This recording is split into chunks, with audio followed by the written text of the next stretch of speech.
Json Mr Charumbira, Emperor Junior Boss, a friendly. You promised me but you broke your promises. My heart is broken, wanna break it for my second time, no. I used to love you though my heart is but you broke my trust. You thought it on your promises. Saka wakudei, Nhasi wakudei, Nhasi wakudei, Nhasi wakudei ko. Ingawa nichinyira uchita ndina basa. Nhasi wakudei ko, Nhasi wakudei, Nhasi wakudei, Nhasi wakudei ko. Ingawa nichinyira uchita ndina basa. Nhasi wakudei ko. Ndiwe waita ndisabelieve murudo, ndakarangarira tichitamba chikudo.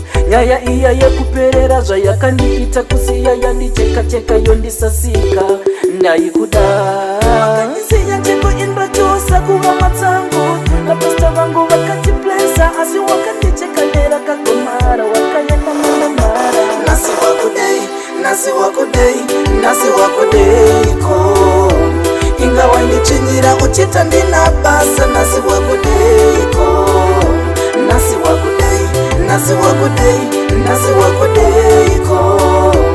Ingawa nichinyira uchita ndina basa. Nhasi wakudei ko. Akapendo over me, aka stress, man I'm down. I need a doctor, need the nurse, and it's abuse to ease the pain. What is love? I got no answers, love has debts. What you want, I need you, go back, wanna hand it for a second time. It's too late to apologize, it's too late. It's too late, girl. It's too late. It's too late. Nhasi wakudei, Nhasi wakudei, Nhasi wakudei ko. Ingawa nichinyira uchita ndina basa. Nhasi wakudei ko, Nhasi wakudei, Nhasi wakudei, Nhasi wakudei ko. Ingawa nichinyira uchita ndina basa. Nhasi wakudei ko. Ndiwe waita ndisabelieve murudo, ndakarangarira tichitamba chikudo. Nyaya iya yekuperera zvayakandiita kusiya yandicheka yondisasika. Ndaikuda wakandisiya cheko indochosa kuva matsango. Vapasta vangu vakatiplesa asi wakandichekanera kagomara wakaenda mamamara. Nhasi wakudei, Nhasi wakudei, Nhasi wakudei ko.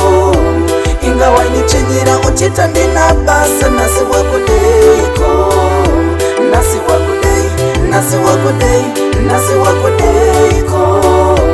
Ingawa nichinyira uchita ndina basa. Nhasi wakudei ko, Nhasi wakudei, Nhasi wakudei, Nhasi wakudei ko.